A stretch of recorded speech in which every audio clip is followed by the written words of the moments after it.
أستغفر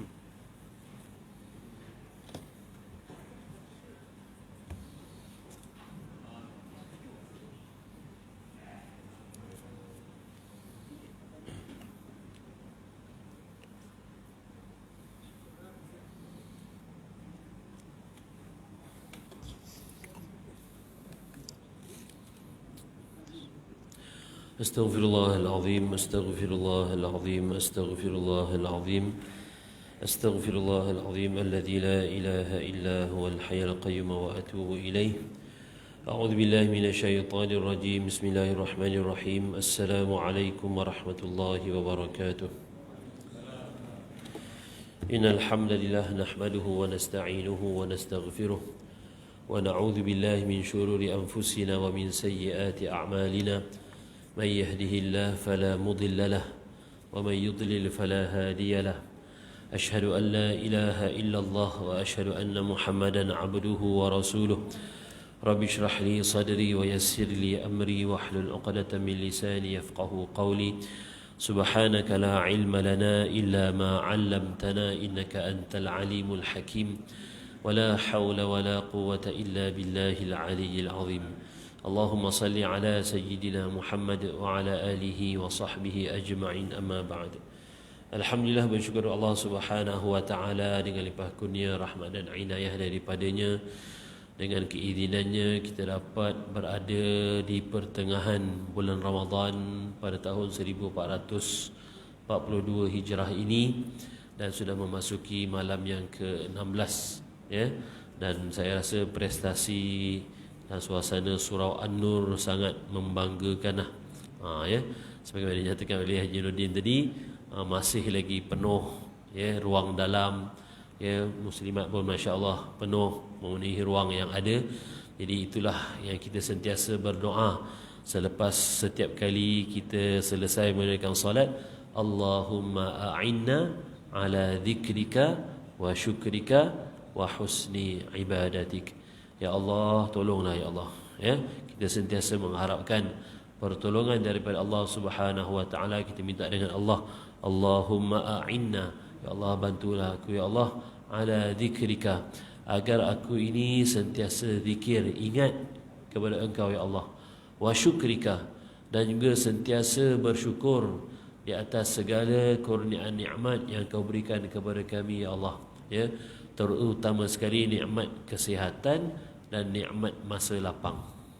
Ya tuan-tuan, alhamdulillah dalam jangka masa lepas Isyak ni 9 hingga 10 Allah membukakan hati kita, memudahkan langkah-langkah kaki kita untuk menjejakkan kaki ke rumah Allah Subhanahu wa taala. Ya, al-maklumlah dah pertengahan bulan Ramadan. Kalau tuan-tuan buka radio sekarang ni, dah mula dah pasang lagu-lagu raya. Ya, dah memang itu peraturan radionya ya. Maksudnya awal Ramadan tak boleh lagi pasang, bila dah start setengah Ramadan dah boleh mula pasang lagu raya. Itu hal mereka lah dalam dunia mereka. Jadi kita kena meletakkan kita di dunia kita. Ya, dunia yang kita rasakan untuk kita terus apa tadi? Ala dzikrika wa syukrika wa husni ibadatik. Dalam kita sentiasa memperbaiki, memperelokkan ibadah kita. Itulah harapan dan doa kita kepada Allah Subhanahu wa taala. Jadi tuan-tuan puan-puan muslimin muslimat Allah Subhanahu wa taala, kita dalam solat tazkirah Ramadan ni tak boleh panjang-panjang sangat. Kan? Nama pun tazkirah. Jadi dalam masa insya-Allah tak sampai 20 minit lah. Paling cepat saya habis 10 suku, paling lambat 10.30. Ya, saya cakap awal. Ya, kalau terlajak tu biasalah, kadang-kadang dah bawa kereta tu, kalau dah tekan minyak tu nak tarik handbrake tu dia kena ambil masa sikit ya. Jadi seperti mana biasa, kalau sebelum-sebelum ini di surau An-Nur ini saya menggunakan kitab At-Tazkirah fi Ahwalil Mauta wa Umuril Akhirah dalam kuliah-kuliah Maghrib. Jadi di surau An-Nur pun saya sudah hampir setahun lah kot. Ya, kita tidak dapat berkuliah Maghrib. Jadi saya meneruskan juga pengajian menggunakan ataupun tazkirah menggunakan kitab yang sama. Ya, cuma bila kuliah Maghrib tu panjang sikitlah dalam 40 minit tu. Tapi untuk tazkirah ni saya ringkaskan, tapi saya masih meneruskan penggunaan kitab yang sama. So kitab tazkirah ni berkenaan dengan apa tuan-tuan?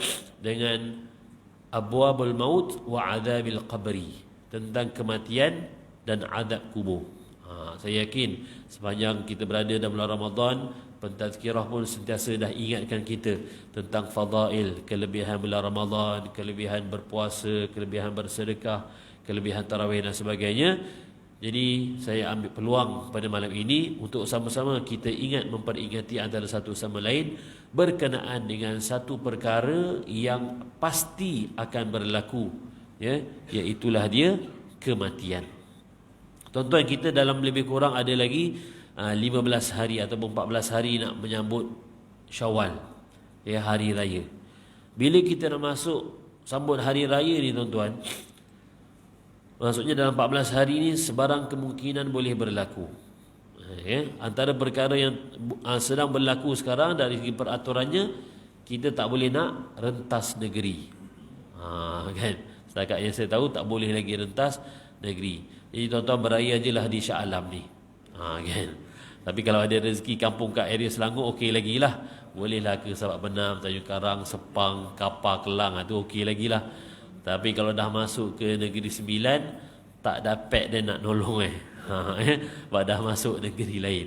Tuan-tuan, jadi itu dari segi persediaan kita nak sambut bulan Syawal ni, nak raya ni. Kebiasaannya kita lah, kita ni yang dah golongan-golongan yang cakap apa, pop ni, persatu orang Pencen ni tak berapa sangat rasa nak beraya.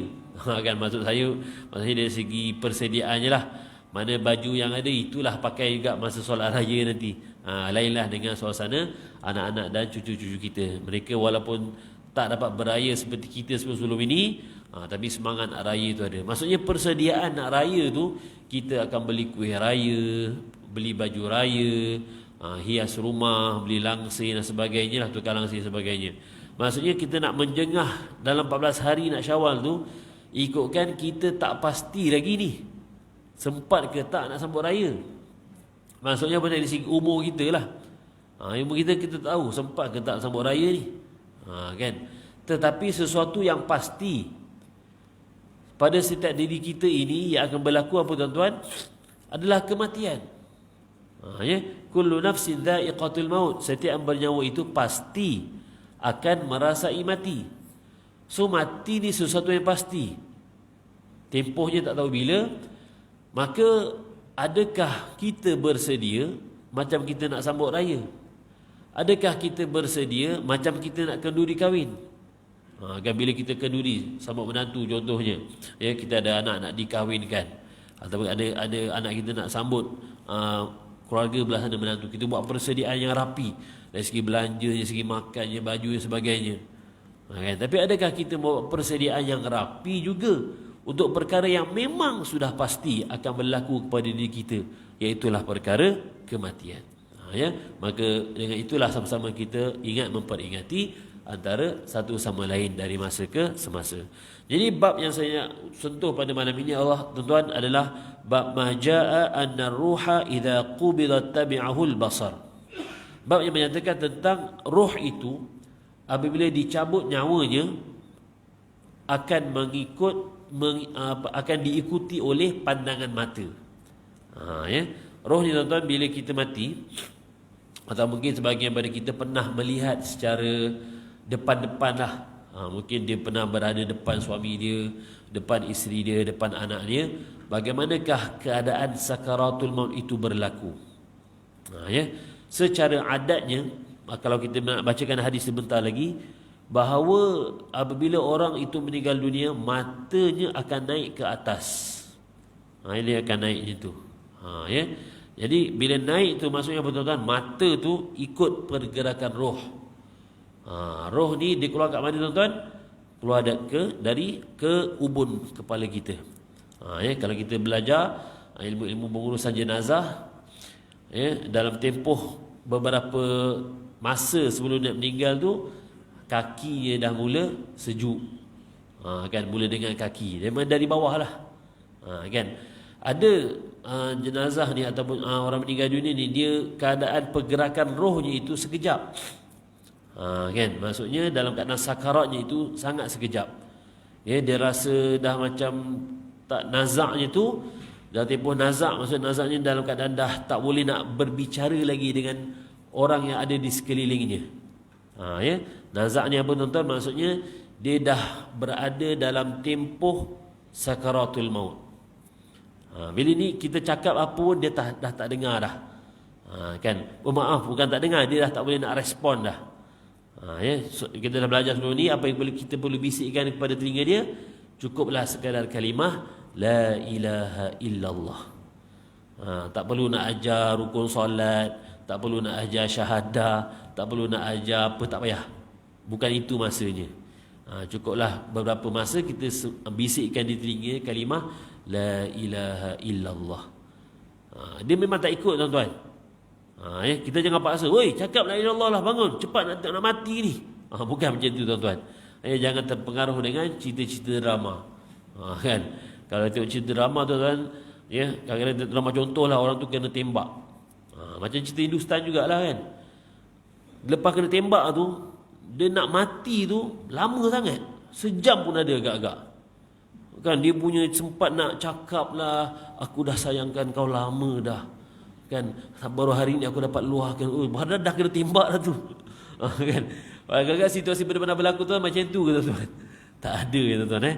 Maksudnya kalau kita tengok realitinya, orang dah nazak ni, dah mati, dah tak ada respon dia dah. Dia dalam keadaan dia dah berada dalam keadaan sakarat, hanya dia berhadapan. Kita tengok kenapa dia melihat melihat atas ke atas tu, ya. Baik. Dari hadis yang diriwayatkan oleh Imam Ibnu Majah an Ummu Salamah qalat dakhala Rasulullah sallallahu alaihi wasallam ala Abi Salamah wa qad shaqqa basarahu fa aghmadahu thumma qala inna ar-ruha idh qubida tabi'ahu al-basar atau kama qala sallallahu alaihi wasallam. Daripada Ummu Salamah, dia berkata, telah masuk Rasulullah sallallahu alaihi wasallam kepada Abi Salamah. Maksudnya apa tuan-tuan? Ketika mana Abi Salamah sedang keadaan nazak dan sudah meninggal dunia. Ya, Abu Salamah dah meninggal dunia. Wa qad syaqqa basarahu, dan pada ketika itu matanya terbeliak. Terbeliak dalam keadaan melihat ke atas lah. Maksudnya masa dia meninggal dunia tu matanya tidak tertutup rapat. Ya. Jadi sabda Nabi SAW, bila nampak keadaan ataupun keadaan berlaku pada Abi Salamah ini, matanya tak tertutup rapat, apa yang Nabi buat? Nabi fa'aghmadahu, Nabi menutupkan matanya. Ya, bila ni keadaan ni biasa berlaku tuan-tuan, bukan benda yang pelik. Ya, kalau orang meninggal dunia, kalau matanya terbeliak atau matanya tengok ke atas, bukan benda pelik. Ya, jangan pula cakap kesian orang ni mati terbeliak mata. Adalah benda hajat tak sampai ni. Kan? Kita kadang-kadang terbiasa cakap macam tu. Nampak je orang mati terbeliak, kesian, su'ul khatimah. Terus su'ul khatimah terus. Tak ada tuan-tuan. Itu bukan tanda su'ul khatimah dan juga bukan tanda-tanda hajat tak tercapai, tak. Sebab apa Nabi sebut? Innar ruha, sesungguhnya roh itu idh qubid, apabila ia dicabut atau ditarik, akan diikuti oleh matanya. Ya. So bila kalau kita boleh gambarkan, bila kita ditarik nyawa tu tuan-tuan dari bawah, tarik macam tu. Kan? Dan kita pun tahu dalam hadis sebelum ni bagaimana sentapan yang kuat yang dilakukan oleh malaikat Israel, ya, untuk menarik roh itu keluar daripada jasad, bergantung kepada siapa ya, ataupun hamba yang diambil nyawanya itu. Baik, jadi mengikutlah ya. Kalaulah boleh jadi, kalaulah tarikan itu tak berapa kuat, mungkinlah dia boleh tutup balik mata dia. Tapi kalau mungkin tarikannya itu kuat, menyebabkan tergantung ataupun terbeliak macam itulah. Ya, tapi ini bukan satu musibah ataupun satu tanda-tanda tak baik, tak ada, bukan. Nabi cuma cakap, kalaulah kamu nampak apa yang Nabi buat ke Abu Salamah, Bila masuk tengok, oh dia dah meninggal, mata terbelit, Nabi tutupkan matanya, dan kemudian Nabi pun bagi tahu bahawa keadaan ini berlaku sebab apa? Sebab roh itu, mata itu mengikut pergerakan roh keluar daripada ubun-ubun. Baik. Daripada Imam Muslim an Abi Hurairah qala Rasulullah sallallahu alaihi wasallam, alam tarawul insan idza mata syakhisa basarahu. Ya, maksudnya samalah, ya. Adakah kamu mengetahui bahawa setiap manusia itu sekiranya dia meninggal dunia, sekiranya dia mati, akan diikuti oleh pandangan matanya. Ya, qalu bala. Maksudnya Nabi tanya kat sahabat ni, ala, adakah betul kamu melihat? Ya, kalau manusia itu mati, matanya akan terbeliak ataupun macam terangkat ke atas. Sahabat-sahabat cakap, ya betul. Kan? Maksudnya benda tu benda adat, benda yang biasa berlaku, bukan satu kepelikan pun. Maksudnya Nabi pun cakap lah, fadzalika hina yattabi'u basarahu nafsahu. Ya, sebab itulah kerana hina, ketika mana diambil nyawa itu, diikutkan matanya, ya, daripada rohnya yang keluar tadi. Baik. Kenapakah antara sebab? Ya, antara sebab manusia ini ataupun jenazah orang meninggal ni, bila ditarik nyawanya itu, dia melihat ke atas. Yang pertama tadi sebab mengikut roh yang keluar. Yang kedua, li ru'yatil mi'raj, kerana dalam keadaan sakarat itu, keadaan nak mati itu, dah terbuka hijabnya. Dia dah mula melepaskan ataupun memutuskan hubungan duniawi dia. Dia dah tak kenal orang berada di sekelilingnya, dah tak kisah dah. Kalau diberi makan pun dah tak boleh nak makan, kalau bagi duit pun tak ada nak ambil dah. Tak ada lah, benda tu tak guna dah masa tu. Ya. Tapi pada ketika itu dia telah dibukakan hijab, melihat mi'raj. Apa itu mi'raj? Wa huwa sullamun bainas sama'i wal ard min zumradatil khadra ahsana ma ra'a qat. Iaitulah mi'raj, tangga, macam tangga. Tangga yang menghubungkan antara langit dan bumi. Ya, yang keadaannya sangat menarik perhatian, dihiasi dengan warna kehijau-hijauan. Macam menggelip-gelip lah. Dan itulah sebaik-baik pandangan yang dia pernah lihat. Fadzalika hina yamuddu basarahu ilaih. Jadi kerana itulah matanya melihat keindahan tangga tersebut. Ya, maksudnya apa tuan-tuan? Satu diikut roh, satu lagi dia dah nampak. Keadaan rohnya itu akan dibawa ke atas langit Allah Subhanahu wa taala melalui tangga yang sangat indah tadi. Kan, nak naik tak boleh lagi, tapi dia nampak benda tu. Jadi itu semua tanda-tanda penghujung sakaratul maut. Dan bila dia dah diambil nyawanya, matanya tak tertutup, maka kita yang masih hidup berada di hadapannya disunatkan ataupun bukan disunatkan, mestikanlah ditutupkan matanya. Ya, dalam keadaan untuk diuruskan jenazahnya selepas itu. Baik. Seterusnya bab ma jaa fi tazawurul amwat fi quburihim wastihsan al-kafan lidzalik. Seterusnya bab berkaitan dengan tazawurul amwat. Orang-orang meninggal ni ataupun jenazah yang dah ada dalam kubur tu, mereka sebenarnya saling menziarahi. Ya. Dalam kubur mereka. Kerana itu perbaikilah, percantikkanlah kain kafan mereka. Kita melihat hadisnya. Daripada hadis Imam Muslim an Jabir bin Abdullah an Nabi sallallahu alaihi wasallam qala. Daripada Jabir bin Abdullah daripada Nabi sallallahu alaihi wasallam bersabda, "Idza kaffana ahadukum akhahu falyuhsin kafanahu in istata'." Atau kama qala sallallahu alaihi wasallam. Ya, apabila kamu mengkafankan saudara kamu, setiap daripada kamu, maka perelokkanlah kain kafannya atau perelokkanlah ikatan kafannya sekiranya kamu mampu. Ya. Baik. Jadi tuan-tuan, dalam kita memperelokkan kain kafan ni, Di sinilah tugas utama sebenarnya adalah di kalangan waris. Di kalangan waris ataupun kita yang nak meninggal ni tuan-tuan, kalau boleh dalam almari kita tu dah sediakan kain kafan. Nampak macam Ustaz, tak macam nak mati besok je. Kan? Lah memang nak mati pun. Kan? Macam saya cakap tadi lah, kita nak raya 15 hari lagi, bulan Syaban hari tu dah belilah baju raya siap-siap. Kan raya lama lagi tapi dah siap gosok, dah siap plastik, dah siap masuk dekat almari. Nak raya 15 hari lagi ni. Kan? Tapi benda yang pasti, kita nak mati, kain kafan pun tak ada kat rumah. Tapi benda tu saya kata bukanlah mesti, tak. Tapi sebagai persediaan. So kurang-kurangnya tuan-tuan, bila kita buka almari tu, buka almari, alamak kain kafan. Teringatlah mati. Kan? Ni buka almari nampak baju tu, baju ni terpesona lagi dengan dunia. Okey, itu antara benda yang boleh kita praktikkan. Tak mesti ya, sekadar untuk kita mengingati mati. Okey, cara kedua yang boleh kita buat dan memang itu yang terbaik.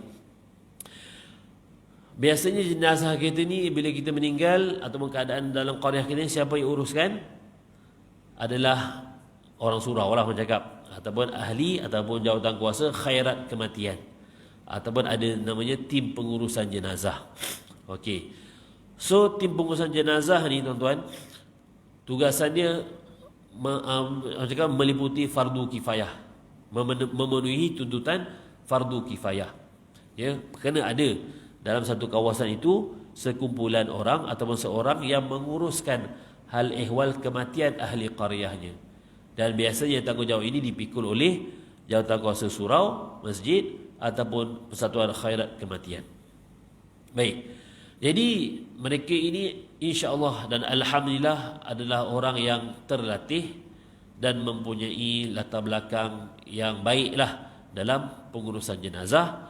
Kerana itu dalam keadaan sekarang ini pengurusan jenazah juga bukan percuma. Ya. Bukan percuma, dia kata semua benda perlu dibayar. Kan, kain kafannya, nak uruskan vannya, alat-alat untuk memandikan jenazah tu, dan juga pengurusan di kubur dan sebagainya, ya, semuanya sekarang memerlukan kos. Kan? Jadi bila kita meninggal dunia tuan-tuan, benda tu kita sebagai waris kadang-kadang tak ada duit tu on the spot. Kan, ya, kadang-kadang kalau mati tu kematian yang sudah dijangka. Apa maksud kematian sudah dijangka? Memang dia sakit lah, terlantar di rumah. Sakit dan terlantar, mungkin kita dah expect okey, ni tak lama lah, mungkin doktor pun cakap tak lama, ataupun di hospital lah. Hospital biasa memang dah senang lah untuk diuruskan. Apatah lagi kalau kematian yang mengejut, ya, kemalangan, tercekik tulang, lagi tengah buka puasa kan, makan sedap sangat tercekik. Kenapa dia meninggal? Itulah tengah buka puasa tercekik tulang. Bunyi macam tak sedap tuan-tuan kan. Tapi dah itu bentuk kematian dia, buat macam mana? Kan, harap-harap bukan kita lah orang tu. Ya. Baik. Jadi tuan-tuan, untuk pengurusan jenazah saya kata memerlukan kos. Jadi tim khairat kematian ni dia sudah ada peralatan-peralatan tersebut. Kan? Jadi tugas kita sebagai ahli qaryah ni, pertama sekali daftarlah diri anda dan ahli keluarga anda dengan persatuan khairat kawasan masing-masing. Itu sangat penting. Satu, untuk data ahli khairat, persatuan khairat, dan untuk pengurusan jenazah kita dan ahli keluarga kita. Okey.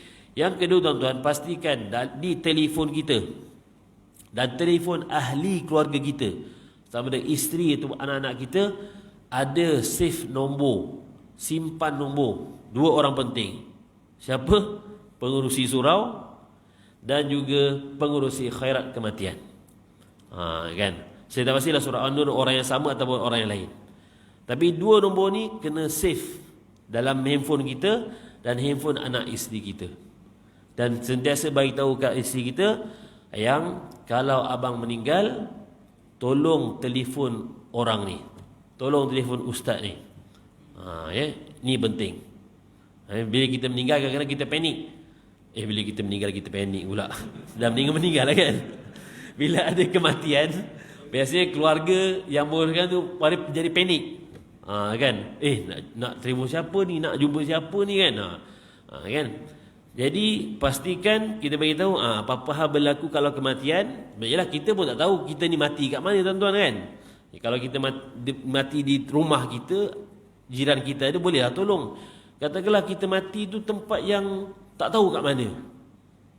Kan, nak diuruskan, nak tak nak akan dibawa balik ke rumah juga biasanya. So di situlah pentingnya kita simpan dua nombor ni lah. Okey. Baik, yang ketiga, sebagai persediaan kita nak mati juga tuan-tuan, pastikan kita dan ataupun ahli keluarga kita juga datang surau masjid.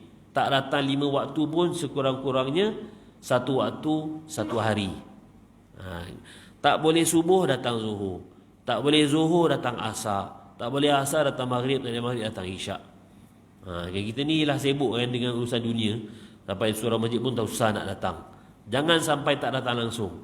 Lagi sekarang pendaftaran solat Jumaat, ahli qaryah boleh datang berapa kali sebulan? Kan?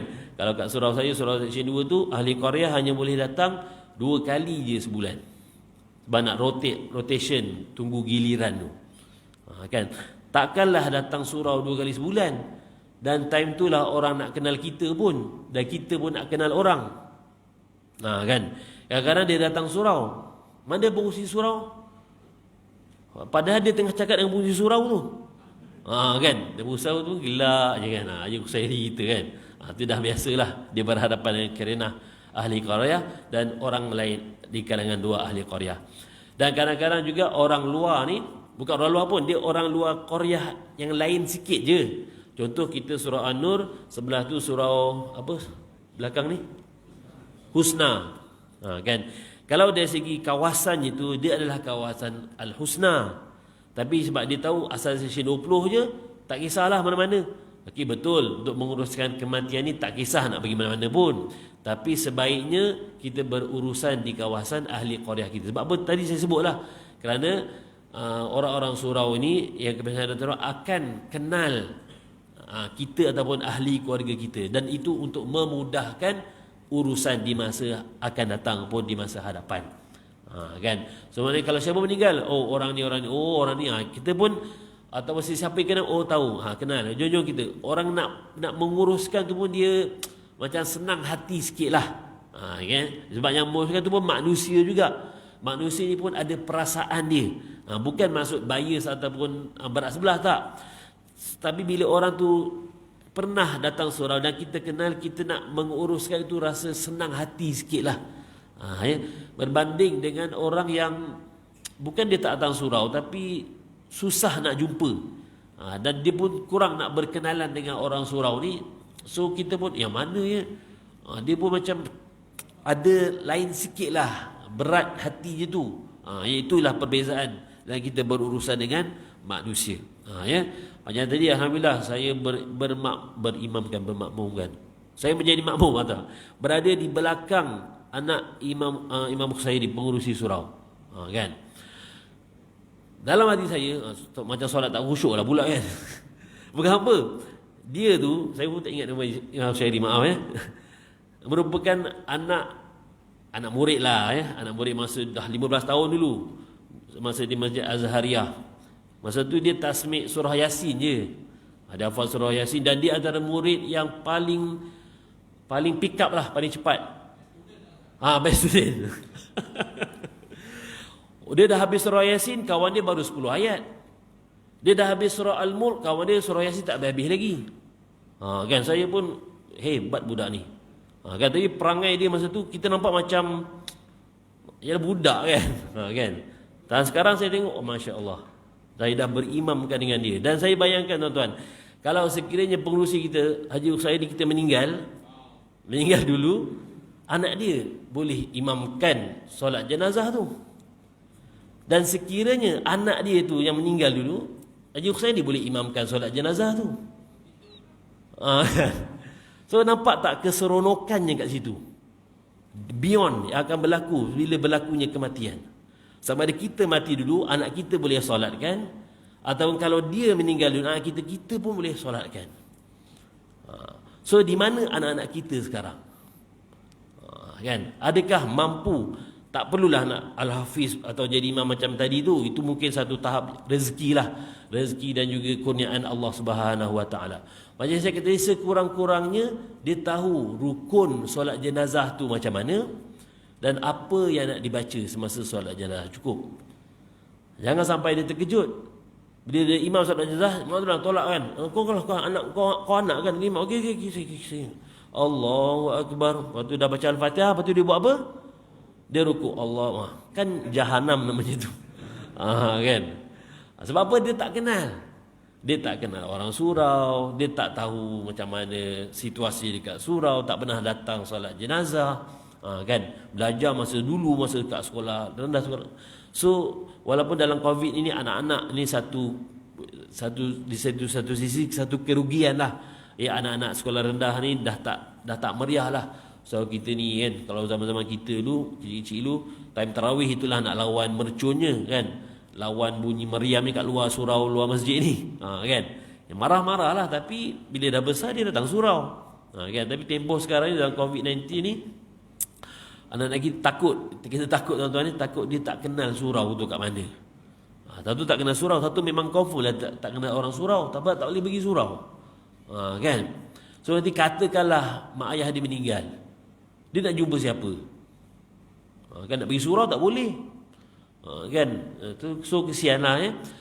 So tapi di satu sisi yang positif, anak-anak ni boleh dilatih untuk menjadi imam di rumah kepada mak-maknya yang tak datang surau lah, ataupun kepada adik-adiknya tak surau. Itu satu di sisi positif lah ya.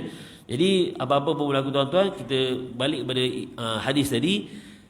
So kita perelokkanlah kain kafan untuk diri kita dan juga orang yang kita nak uruskan jenazah kita itu ya. Dan tanggungjawab ini secara umumnya adalah kepada Persatuan Khairat lah. So jangan lupa berdaftar diri dengan Persatuan Khairat. Dan Nabi juga sebutkan, ahsinu akfan mautakum fa innahum yatabahuna wa yatazawaruna fi quburihim, atau kama qala sallallahu alaihi wasallam. Perbaikilah ataupun perelokkanlah kain kafan di kalangan jenazah kamu, kerana mereka itu akan berbangga-bangga dan sentiasa menziarahi antara satu sama lain di dalam kubur mereka. So macam hari raya lah. Kalau tuan-tuan boleh pergi kubur 20 sekarang, kalau tengok, tengah beraya dia orang ni, menziarahi semua yang tadi orang tu. Kan? Itu kalau di kalangan orang-orang yang soleh lah. Kalau orang-orang yang taleh memang kena hentam aje lah. Na'udzubillah ya. Jadi sebagaimana kata Imam Ibnu Mubarak, ahabbu ilayya ay yakfana fi thiyabihi allati kana yusalli fiha. Imam Ibnu Mubarak pula dia cakap atau dia mewasiatkan kepada ahli keluarga dia, sebaik-baiknya lah kalau nak kafankanlah aku dengan pakaian solatku. Maksudnya apa? Satu sebagai saksi, satu sebagai dia rasakan bahawa pakaian solat dia dah, bila dia solat kita pun tahu, zayyinu thiyabakum ya. Perhiaskanlah, perbaikilah, percantikkanlah pakaian kamu bila kamu sedang solat. So dia merasakan bahawa pakaian solat dia itulah pakaian yang paling indah. Kerana itu kita tengok sebahagian orang meninggal dunia ni, warisnya biasa dia akan pesan, minta tolong kepada orang uruskan jenazah, selitkan sekali di samping kain kafan tu, selitkan sekali kain ihram. Kan, sebab kain ihram tu jadi saksi je untuk semasa dia dah pergi umrah, haji dan sebagainya, ataupun boleh juga diselitkan sebagai kata Imam Ibnu Mubarak ni, pakaian solatnya, dalam erti kata pakaian yang cantik lah ya. Dan benda ini bukanlah suatu paksaan ya. Maksudnya janganlah sampai kita bermewah-mewah atau bermegah-megah sangat pula kan, nak kain kafan sutera kan, nak yang ditenun cantik, bukanlah semesti macam tu. So kalau bukanlah dikafankan dengan gombal. Gombal apa tuan-tuan? Kain buruk. Kan, sampai tak ada kain sangat, gombal pun boleh lah. Bukanlah tahap macam tu ya. Tapi insya-Allah pengurusan jenazah kita di Malaysia ni, khususnya di Sarawak pun sangat-sangat cantik. Insya-Allah kita akan diuruskan dengan baik, dan sentiasalah memesan antara satu sama lain, terutama kepada isteri kita dan anak-anak kita, bahawa kita ni akan mati, dia pun akan mati, anak-anak kita pun akan mati. Tak tahu siapa yang mati dulu, tapi kita sudah bersedia dalam bab pengurusan jenazah tu. Saya cakap ni erti kata kita rapatkan diri kita, kenalkan diri kita kepada ahli jawatan kasar surau dan juga ahli khairat kematian. Jadi insya-Allah di situlah antara perkara kebaikan yang boleh kita buat. Semoga Allah ampunkan dosa-dosa kita dan meletakkan kita sentiasa di dalam rahmat-Nya. Awwaluha maghfirah, awsatuha saya pun tak ingat. Apa ni? Awwaluha rahmah, ya. Awwaluha rahmah. Sepertiga pertama merupakan rahmat daripada Allah Subhanahu Wa Taala. Sepertiga yang kedua merupakan pengampunan daripada Allah, dan sepertiga yang ketiga adalah pembebasan daripada api neraka. So kita sedang melalui fasa pengampunan Allah Subhanahu Wa Taala. Semoga Allah terus memberikan rahmat dan kasih sayang kepada kita, memudahkan kita untuk beramal, dan juga kita sentiasa mendoakan kebaikan untuk orang-orang sekeliling kita, insya-Allah.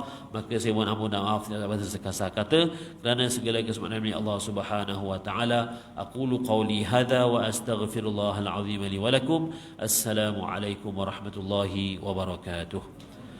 أعوذ بالله من الشيطان الرجيم. بسم الله الرحمن الرحيم. اللهم نور قلوبنا بنور هدايتك كما نورت الأرض بنور شمسك أبدا أبدا برحمتك يا أرحم الراحمين. رب زدنا علما نافعا وارزقنا فهما واسعا. وصلى الله على سيدنا محمد وعلى آله وصحبه وسلم والحمد لله رب العالمين. تسبح كفارة. سبحانك اللهم وبحمدك أشهد أن لا إله إلا أنت أستغفرك.